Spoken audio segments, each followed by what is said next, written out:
research scientist from BEATS, also in our lab, Dr. Brian Alden, to introduce his work related to large language model and use it to generate some text. So let's welcome him and give his talk. Yeah, thank you. Okay, thanks for the introduction. As Juan said, I'm Brian Ondov. I'm relatively new ARS Associate Research Scientist here at BIDS. Today, since I've only been here around a month, I'm going to be talking about mostly work that I did at the National Library of Medicine in a postdoc. And this was work on using large language models to simplify or rewrite biomedical abstracts in plain language for the public healthcare consumers. So today's outline is first, why are we doing this? Next, I'll talk about creating a high-quality data set, both for benchmarking and training. Then we want to set community benchmarks so we know what the state of the art is. After that, I'll talk about our own work fine-tuning open source large language models. Then how we might be able to see how this actually impacts understanding after we rewrite them. And finally, I'll talk about future directions for this work. So first of all, why would we want to do this? Well, first off, health literacy. This is a systematic review from 2011, I think, talking about low health literacy and outcomes. And as you might expect, low health literacy is associated with poor outcomes, which is intuitive, but also we have this empirically. If you don't know much about what's going on with your health, you're less likely to engage, you're less likely to follow instructions, or make informed decisions, or even informed consent. At the same time, there's also this phenomenon called cyberchondria, as coined by White, where maybe there's too much information online, or at least too much information that you can't understand, which maybe a lot of us that aren't MDs are guilty of. You have a headache, you do some Googling, and suddenly you think you have brain cancer at 2 a.m. And that's because there's a lot of information out there, but there's a language barrier. So we know people are looking for the information, but they can't understand it. To get across this, there are several efforts, like the Merck manuals, for example, have a professional version and a consumer version, which is great, but this requires huge amounts of manual effort from highly skilled people. And you can only do this for so many topics. And you can't really keep up with emerging topics, like, say, a pandemic that's quickly unfolding. So if you just take an example, look at an actual question that someone asked on Medline Plus: how long will it take to achieve good vision after a retina detachment surgery? The question, if you look at the literature, is kind of nuanced. Depends on here, the easy RPE, whatever that is. Here it's getting better at 6 weeks, stable at 12 months. It depends on whether the macula was involved. And just anecdotally, I actually have a family member who needed a kind of cutting edge surgery, almost experimental, and had to weigh the risks and benefits. And this person was just kind of looking at these types of articles, trying to decipher them. But what if we could actually automatically translate these, overcome that language barrier, to rewrite it in a way that people, the public, could understand in plain language? And then they could just look at whatever articles they want. It wouldn't have to be a digest or a summary. So here you can see, now it's explaining what that easy RPE is. It's a particular layer of retina. And they're saying with glasses or contacts, if you didn't know what best corrected was, etc. So with that task in mind, we set out to create a data set, because this task doesn't really exist, at least in this form. There are other things like you could download those Merck manuals, but not abstracts line by line. So this was published in Scientific Data last year. And it looks like this. So here's an excerpt. It would be the entire abstract, but this is just the first 3 sentences of a PubMed article with this ID. And we have a human expert for each line rewriting for the general public. You can see that it's aligned by sentences, but sometimes they're split. And also, this is a whole document rewriting. So there's consistency throughout. So some things to highlight that they've done. The section headers have been removed. That's just a formal literature thing. Of course, jargon is replaced. Instead of nephrologist, kidney specialists. That's pretty straightforward. Sometimes you want to generalize, like there's really no layman term for multivariable Cox regression, but people don't need to know specifically what that is. You can say it was a statistical method. Of course, long sentences, if your reading level isn't that high, which we know generally the reading level of these kinds of documents are much higher than the public's reading level, it's harder to keep track of things for long sentences and complex syntactic structures. So we want to break those up. Some things need to be explained in parentheses if you want someone to know what it is. And if you're using that throughout, again, that needs to stay consistent, even though this is a line-by-line adaptation. And some terms, it depends on whether it's central to the article or not. So the annotator will have to decide, is this something people really should know some background about and maybe throw in their sentence? So these are the kinds of things we expect our automated system to do. It's not an easy task. To make the data set, we started with 75 of those questions, like I showed, that actual people asked, anonymized, but from the records. For each one of those, we pulled up 10 PubMed articles that we thought would answer the question well. So as if it were a question answering system. That gave us 750 abstracts to start with. We recruited contracted science writers and also recruited people from our own NLM index section. Those are the people that put mesh headings. When you see mesh headings on PubMed articles, there are people doing that. So these people are experts. And at least one annotator adapted or rewrote each one for a total of 900. So with the data set, now we want to see where is the state of the art.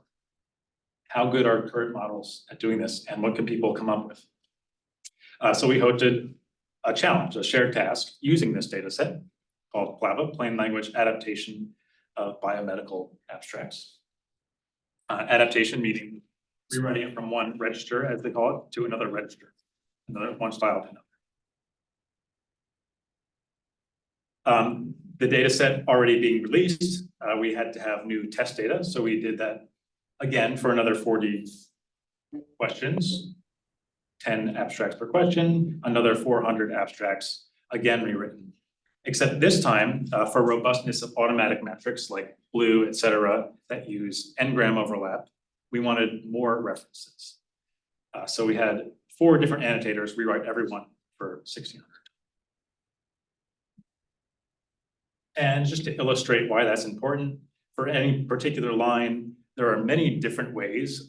You don't have to read all of this, but just to illustrate, some people are using the original acronyms, some people are not, some people are leaving more or less information out. There's not one right way to do this. So for automatic metrics, especially where you're using n-gram overlaps, it's good to have as much diversity as possible. But of course, we also wanted to manually evaluate because we haven't seen how well automated metrics do for this task. And the stakes are high here. If you deploy this and there's something inaccurate that BLUE didn't catch, someone might make a decision that could cause harm. So we had, again, biomedical experts from that same company or within NLM manually evaluate along this set of axes that we come up with. So some are related to simplicity, some are related to accuracy. And then each one of those major groups we average, and then average the 2 of those to get a final manual evaluation score.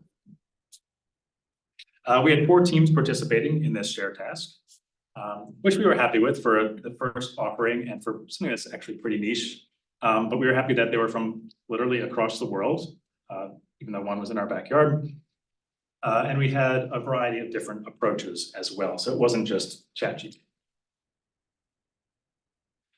We also included our own baselines just to see what we could do and to kind of set a baseline for the community so they knew how they were doing. So this was something pretty straightforward. It was GPT 3.5 or specifically DaVinci Text 3, or Text DaVinci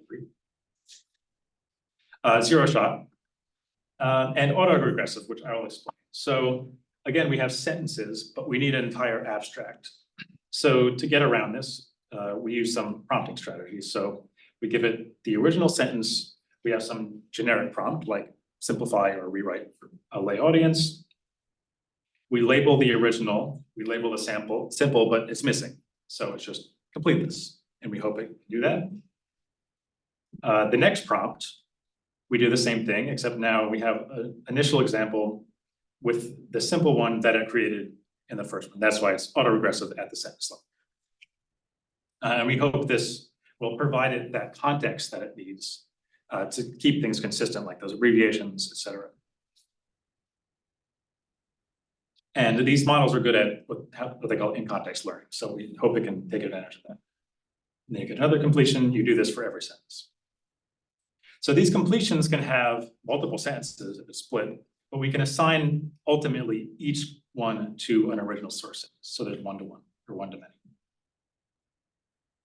This is a summary of the results of that shared task. So in manual evaluation, the best models actually did very well, both from the teams and from the ChatGPT baseline. And you can see that diversity of approaches here, all the way to the more classic model, BART and BioBART, to GPT-4, one shot with some prompt engineering, to the open source models, Llama. There's fine-tuned, there's not fine-tuned, there's combination of Llama and GPT. So some pretty interesting approaches, and I'll let those speak mostly for themselves when it comes out in the proceedings of the task. But it turns out in manual evaluation, GPT 3.5 with that pretty basic strategy did the best. To zoom in on that manual evaluation a little bit, you can see where these models are doing well. So this model from George Mason, GPT-4 with some in-context learning, very good at simplifying. Some of the terms weren't as accurate. Our baseline model terms are accurate, but some of them could have been replaced better. So there was still some technical language. But the best models you can see are very accurate. So that's good. We know they're not going to be misinforming people. So erring on the side of less simple, but at least accurate. So I'll go through one of these just to highlight some of the good things that it's doing. You don't have to read all this, of course, but this is on the right, that Plava-Base-1 baseline model. You can see it's replacing some jargon, hemostasis parameters with blood clotting, combined oral contraceptive, COC, birth control pill. But then when you get to study conditions, you can see it really recognizes this is a study. And this thing that's being introduced, this new E4-DRSP pill, it's just saying a new birth control pill, and it's describing what it contains. It's inferred that it's new from this previous sentence, which is good. And then these other ones, it's saying a commonly used one and another commonly used one, which is pretty good information for a consumer. Then you have things like more jargon, blood clotting, procoagulant becoming blood clotting, anticoagulant becoming blood clot breakdown, and fibrinolytic becoming, fibrinolytic is blood clot breakdown, and blood thinning is anticoagulant. So I'm not a doctor, but I think these are pretty good. I think it's as best you could explain to the lay person as you could get. And then interestingly, as we keep going through this study, even at the end, it remembers E4-DRSP was the new birth control pill. So it's phrasing this as a study and giving people what they would need to take. So that autoregressive iterative prompting strategy seems to work well. On the other hand, we cannot get that to work well with the open source models that we tried. The autoregressive prompting, it didn't seem to understand. So we did document level and aligned it. But there are some weird things going on. It keeps talking about 100 consecutive eyes. That was just never in here. 2-year visual outcomes, never there. 4-year period, just lots of hallucinations, inaccurate information. So our next step was to fine tune open source LLMs to see if they can do this task better, or as well as ChatGPT, because there are a lot of situations where you might not want to use ChatGPT, especially if consumers are asking potentially sensitive health-related questions, or if you just want a free model that you can host yourself for economy. This was published, or is about to be published, was accepted to AIM Artificial Intelligence Medicine, which will be next month. So these are the models we tried, ones that were small enough to fine-tune on one GPU. So for Llama, that was the 7 and 13. For Falcon, it was the 7 billion. And this was Llama 2. This was before Llama 3 came out. And we tried both the base and chat versions. So again, we want to do that auto-regressive inference. We want to teach them how to do it better. But the problem we have is if they're not good at it, you're going to be including really bad output in that subsequent prompt. This is a common problem for autoregressive models, like for RNNs, and the solution is usually what they call teacher forcing, which is a fancy way of saying just use the gold standard in place instead of model output. So your first prompt, you generate some completion, you compute the loss versus the gold, but then you use the gold as if the model were good at it in the next prompt. And then you compute the loss for that, etc. And in practice, since these don't involve model completions, you can pre-compute them all. So these prompts are all just in a big bag of training data shuffled. These are the training curves for the first 1,000, and you can see they learn pretty quickly.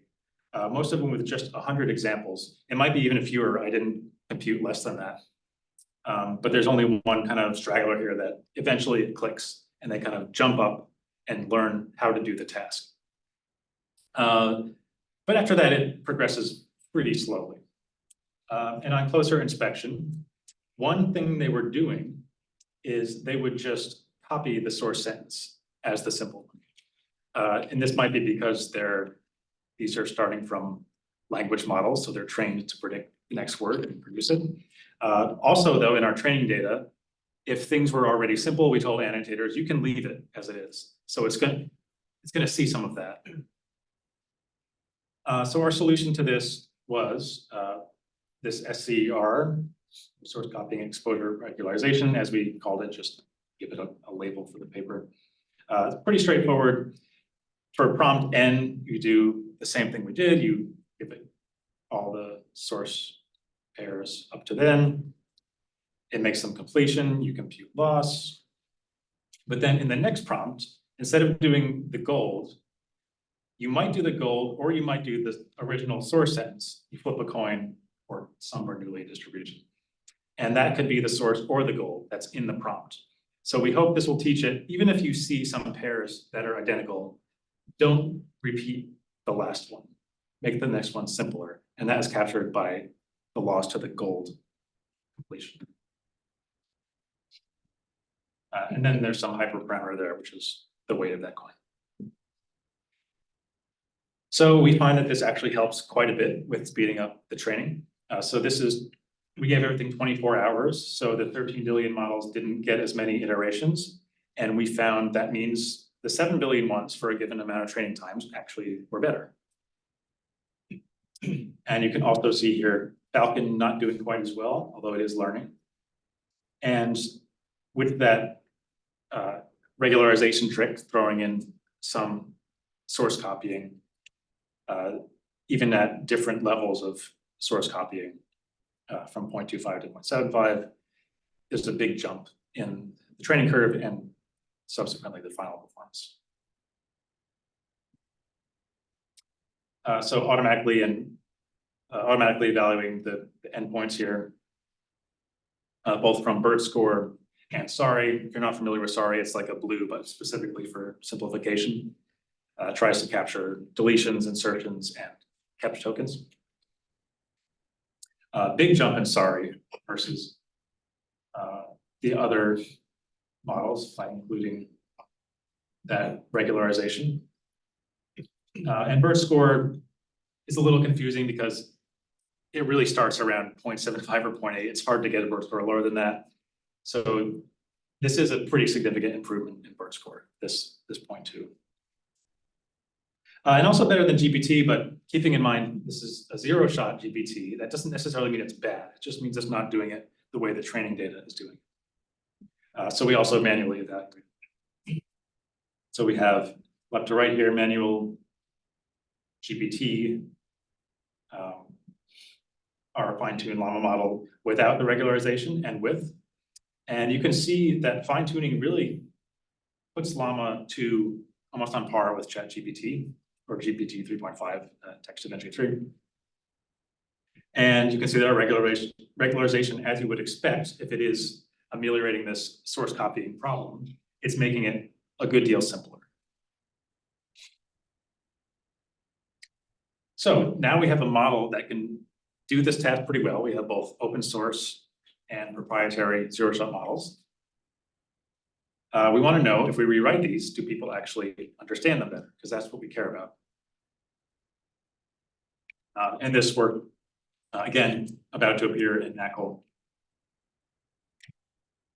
Actually, the poster presentations tomorrow. So again, the goal, we're taking a technical document, we're simplifying it in plain language. We want to know if that actually makes someone understand it.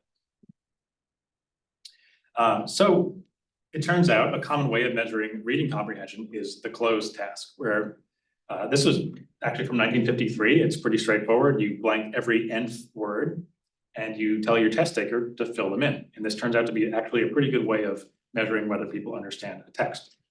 So we can do this now. Release a preformed thyroid. Shout it out. Anyone know?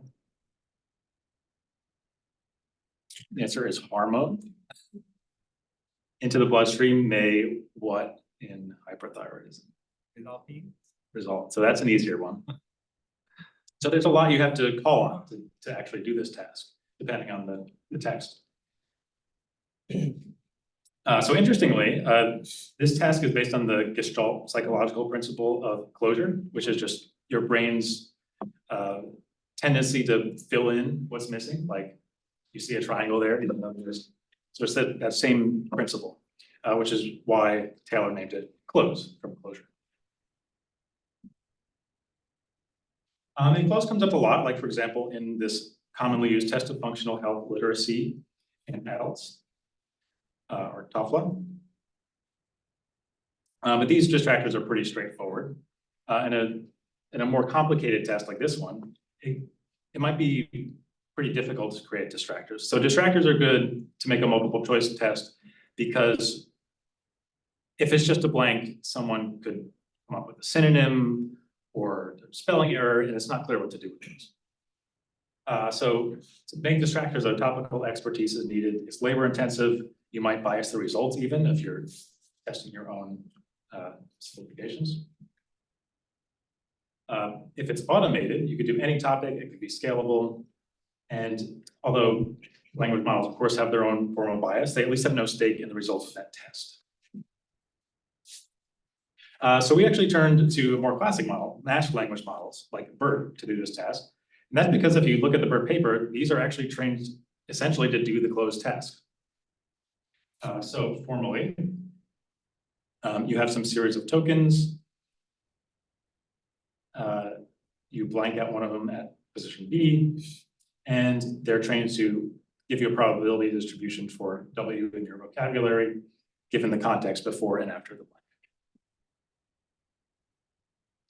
So for this passage, for example, you might get a distribution that looks like this. So you can see the correct answer at the top, which is good. If you look down here, though, these words might make good distractors. They're on topic, and they're in the right part of speech. So it's not that easy to rule them out here. You have to kind of know maybe what the thyroid does or what hyperthyroidism is. But let's look at another example to see if that's good enough to just take the top three. So here, the only hope of a cure is surgery, but surgery can only be done in blank whose cancer has not spread. Anyone guess what the answer is here? People, patients, anything else? Yeah, that's pretty much the answer. It turns out it's actually people. Patients is a close second. Then you have other words like those, children. So what about these as distractors? Anyone see any problems? Like we couldn't use patients, of course, because even if you understood the text, you thought that might be it. So it's too correct, in other words. Any other problems with these?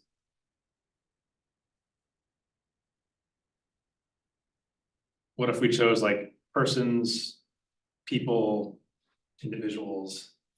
It's all the same thing.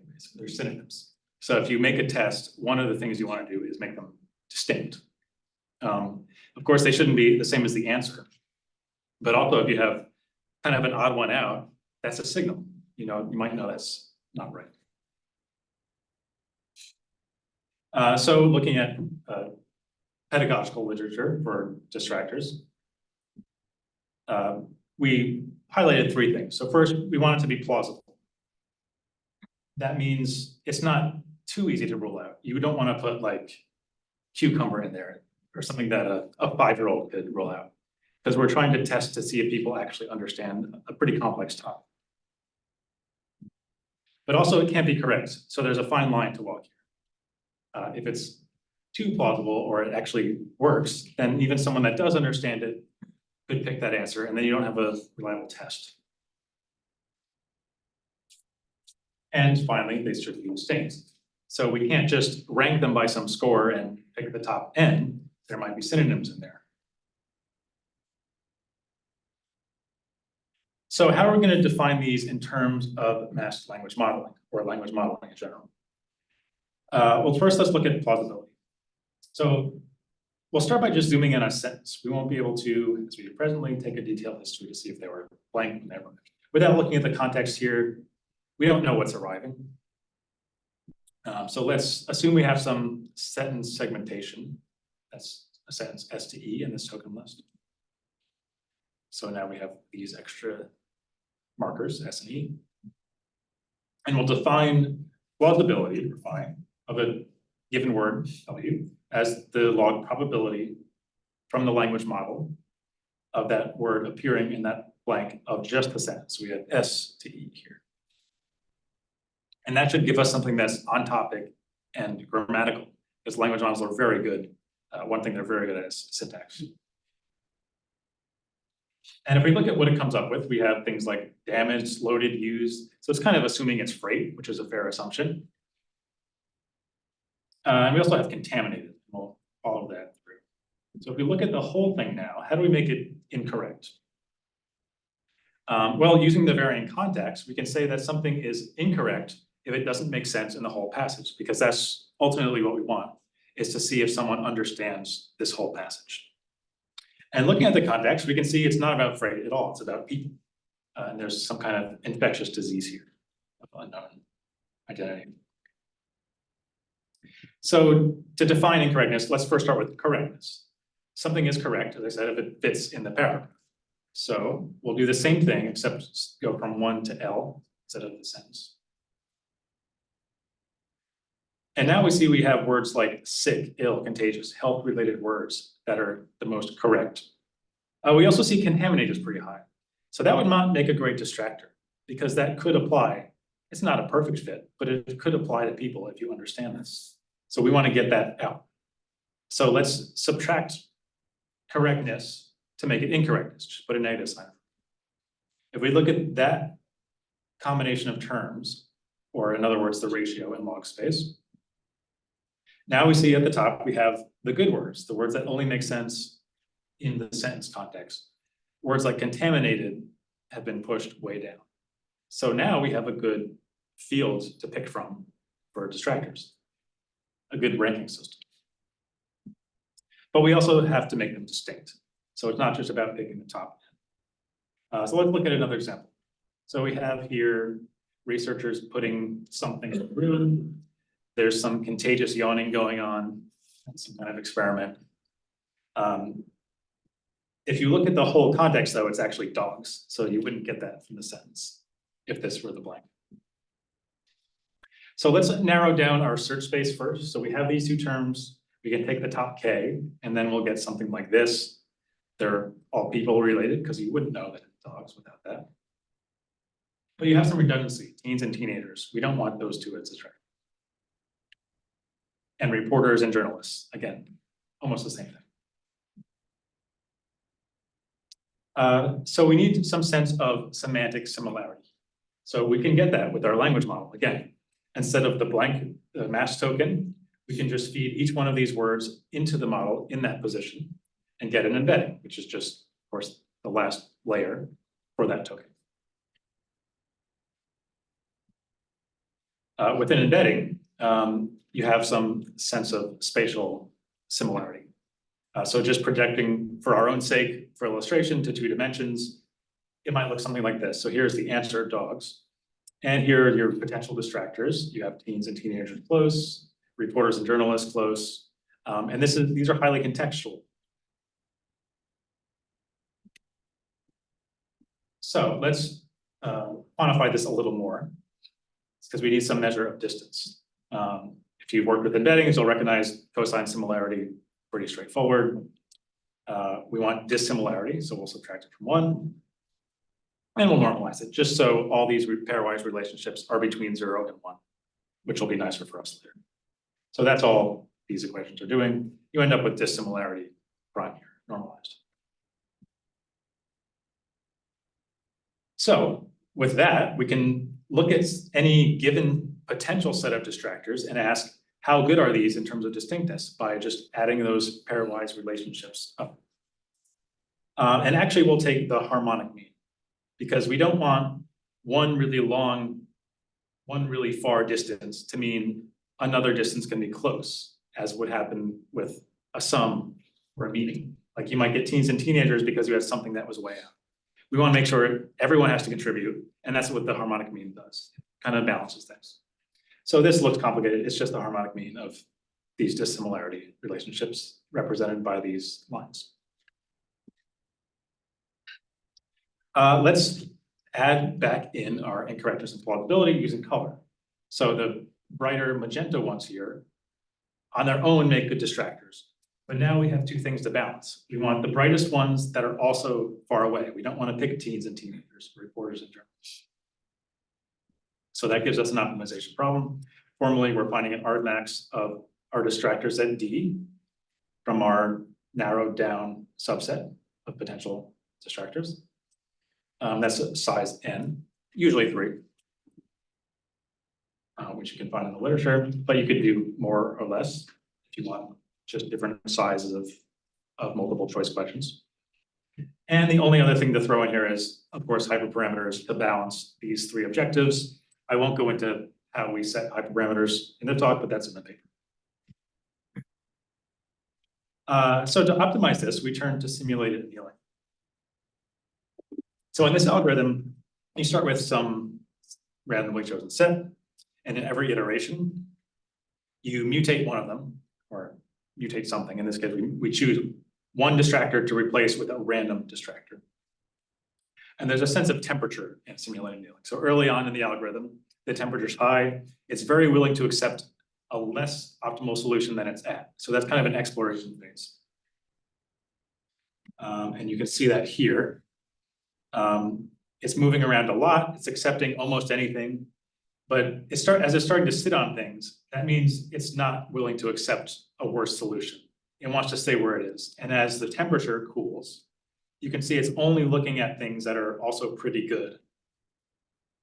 And by the end, it's trying a couple of alternatives, but it's really settled. That's as it's cooling or annealing. And this seems to work very well. At least graphically, this looks good, and it seems to find good distractors. So here it's settled on women, teens, and journalists. All very far away, all very bright. And that would give you a multiple choice question like this, with the answer in it. And this seems pretty good. It's a question that if you weren't really paying attention to the whole article or didn't understand it, you might be tempted to pick one of these because it sort of makes sense. But we want to see if this works in practice, of course. So for experiments, we pick some passages from a data set called cloth. This is a very large data set of teacher-created closed tests with distractors. It actually comes from high school and middle school teachers in China teaching English. So they're all human-created, and we would hope are a good benchmark.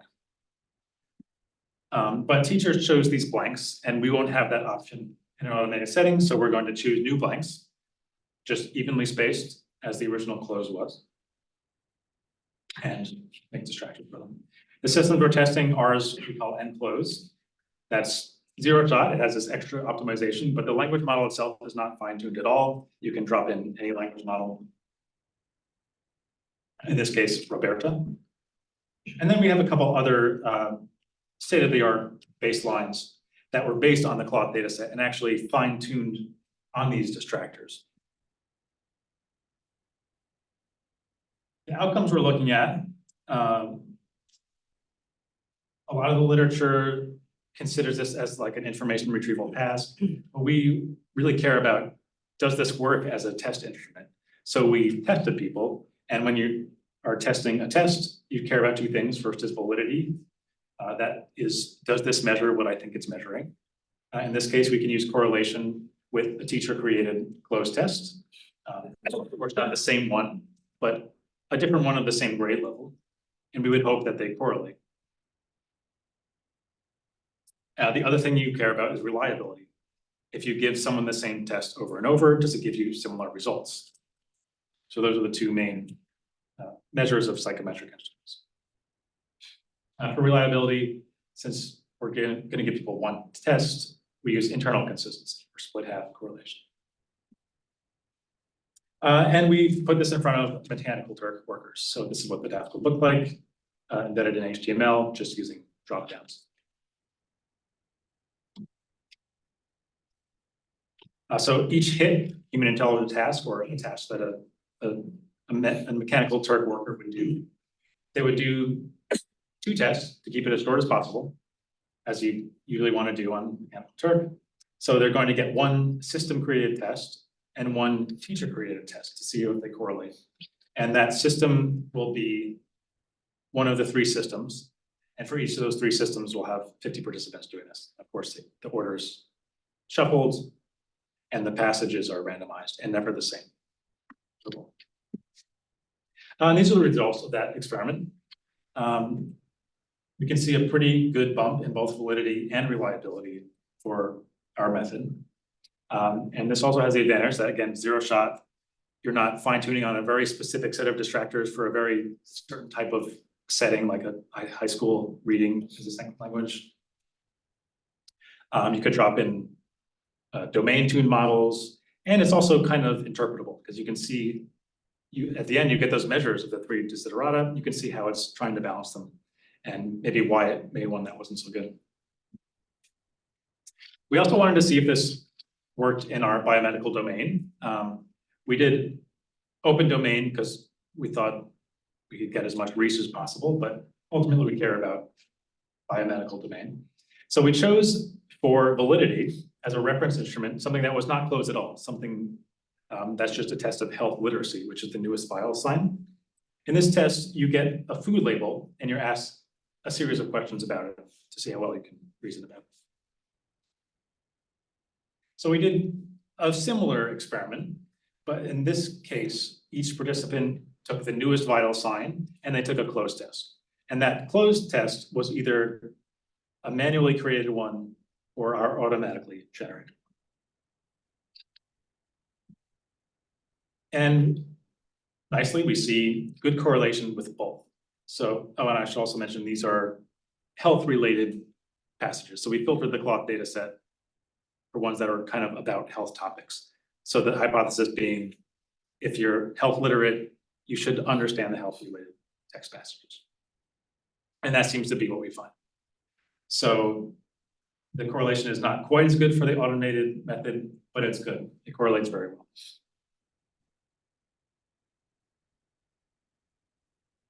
So where do we go from here?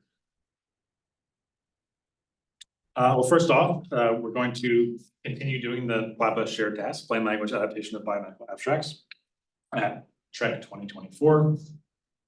We're going to pretty much do the same thing, but we're also going to add a new subtask for people that can't fine-tune language models or just to make things more interesting. And this is really keying in on those term substitutions, which I touched on before. But there are different ways that you can substitute terms, like maybe it's jargon that you can replace, maybe you need to explain it, maybe you can generalize it, say a statistical method. So the first task is to identify terms that need to be replaced, expert terms. The next task is to classify based on how our annotators might classify it. And then finally generate text that you would actually put to replace it or explain it. Next, we still need to address hallucination and inaccuracy. So I mentioned the models are very accurate, but they're not perfect. So for example, our highly performing GPT model, at least in one case, had this very big hallucination, seems to be brought on by the prompting strategy because of this pattern. So it thought it'll just continue that pattern of original and simple, except it had never gotten the rest of the abstract, so it's just completely made up. There are details like 61.4% that just never appear, but it's very coherent and seems like a real abstract. So we need to figure out how to stop this. And then in terms of more straightforward inaccuracies, there actually aren't many, but they do happen. So here, this condition, a fairly arcane condition called HSO, was just replaced with anemia. And it might not cause harm, but it might, we don't really know. It's still wrong. And these are very hard to detect, especially because the rest of it is pretty much right. Next, we need better automatic metrics. Since we had both automatic and manual judgments, we could correlate them. And it turns out they don't correlate very well, at least for a lot of the ones used for simplification, like sorry. Blue was not great. Bird score turned out was a little better, but this is still something we need to look into. And finally, we still need to actually measure impact. So we've developed this automatic close method. It seems to work, but now maybe we can use this to actually test if our simplifications are working. So we can use our LLM to adapt. And then we can use our automated method, nclose, to create both simple or original and simple closed tasks. And we can see if a consumer, a healthcare consumer, does better on simplified, which would be an indication that they actually understand it better. So I'd like to acknowledge Kush et al. at Postback, with whom I worked at the NLM, and Dina Demner-Fushman, who was my advisor. This work was done, supported by the intramural research program, which is what I was under. Some references, and I'll take any questions that people have. Thank you. Thank you. Then any questions? Okay, yeah, so maybe I have one. It's very interesting research and also related to the closed tests. I can feel like during my study of English and also Chinese in the past, I feel like all the closed tests I do a lot and I feel a lot there. Yeah, so this may be a potential use in education. Definitely, I think it can help those learners to learn learn different language. So do we have like any test or any other closed test, maybe in like math or other different domains other than those general one? Well, it's performs similar or maybe different? The short answer is we don't know. That's to do. We haven't really tested it that much, even in the biomedical domain. Yeah. But yeah, the terminology can get very complicated, so we want to see how well it does in terms of distinguishing. I mean, closed tasks, choosing distractors, there's really a lot that goes into it in terms of how you want to discriminate this level of knowledge versus this level of knowledge. Yeah, right. So it's potentially its own big area of research, but yeah, we don't really know how it might react to other domains. Yeah, right. Especially I found there are some example like it's showing some hallucination or maybe some fake answer, and it just generate a very long abstract or very long. It feels like it does some experiments or do something like in hidden, but it's generated a very long text, and maybe it's already true, like it's during his pre-training or fine-tuning, the LLM model already got those knowledge, but it feels like it's just the output and maybe doesn't align with what we prompt. Yeah, so that particular hallucination, Yeah. I try to look up. There's no abstract. It doesn't exist. But it's when it happens, it's very similar to the original. Yeah. So probably it has seen the original in the training data Yeah. and is trying to reproduce it as best it can. Yeah, right. Yeah, that's maybe very feasible, possible, especially, like the current training sites, data sites for training, it's very large. So it's very possible to include maybe already published paper or maybe published material in their training site. Yeah. Yeah, for that one, do you think it's possible that it can do some reasoning based on the assumptions or maybe based on the context information we provide in the prompt? It can generate some reasoning or maybe inference based on those context information. Is it possible, like maybe some math, like we provided the context, we want to sum two values, and we just mask the result and let it to answer whether the result is correct or not. Those kind of question. You mean not for simplification, but just in general? Yeah, sort of in reasoning? general, yeah. I played around with ChatGPT doing those kinds of like more quantitative tasks. Yeah. And it seems like it's really good at them until it's not. And suddenly like all the logic is there, but it seems to have missed some obvious step. Like if they might have fixed this already. This is the problem, is they just fix things. You don't know if it's the language model or if they've kind of patched it with something else. But you can try asking ChatGPT how many days are from October 12th to April or whatever. Yeah. And it seems to be good at it, but sometimes it's completely wrong. So it doesn't seem to be reasoning. It seems to be patterning everything based on just the language. Right, yeah. And also, like recently, those new models like Microsoft Phi 3 or maybe other, like those Llama 3, so new models comes. So sometimes it feels like after 1 year, maybe a new model will automatically fill those issues. Yeah. Yeah, maybe that's possible. Okay, thank you. Any other? Oh, so there's a question online, so maybe we can check some chats.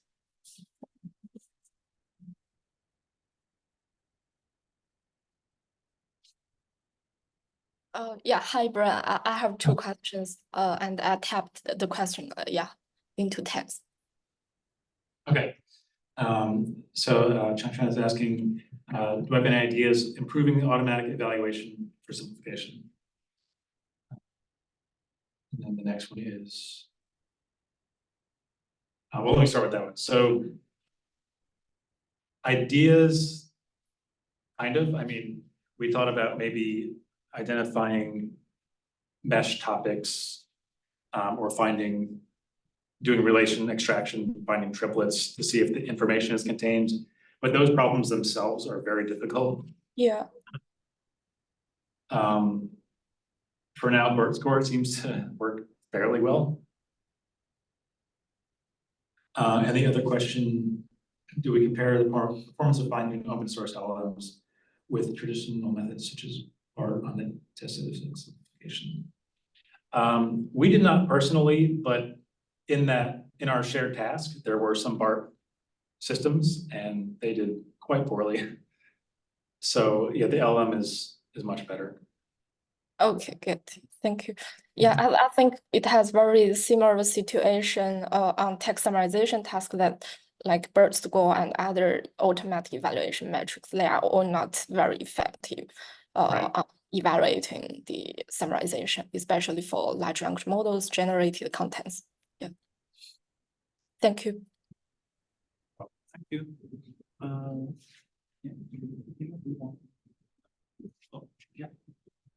One of the interesting things was where you had shown, I think, that your smaller models were learning faster than some of the larger models, particularly for that part. Was it because of it had less unlearning to do? You measure, is that a metric for unlearning is my first question.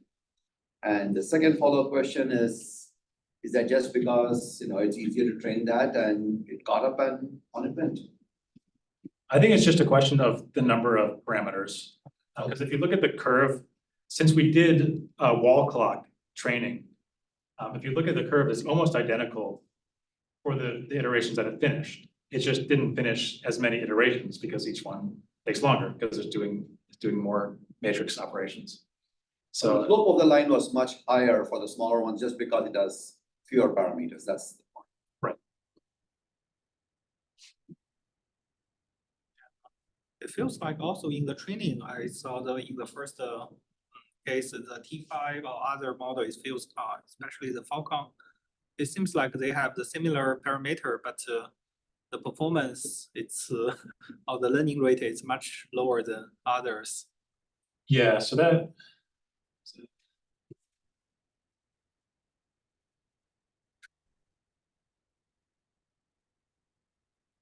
Here, Oh, yeah, like this one, yeah, so Falcon yeah, for, and Llama with the same number of parameters, yeah, for whatever reason, maybe Llama was just. yeah, maybe because they are training side difference or maybe strategy, yeah, Or maybe just more aligned with the tasks that were. yeah. Yeah, it would be interesting to see how Llama 3 work behaviors.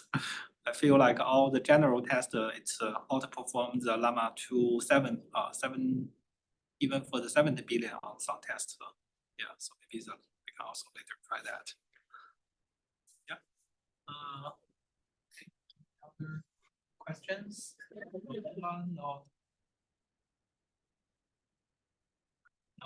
No? Okay, then if no other questions, maybe we can call it today and yeah, thank you. Yeah.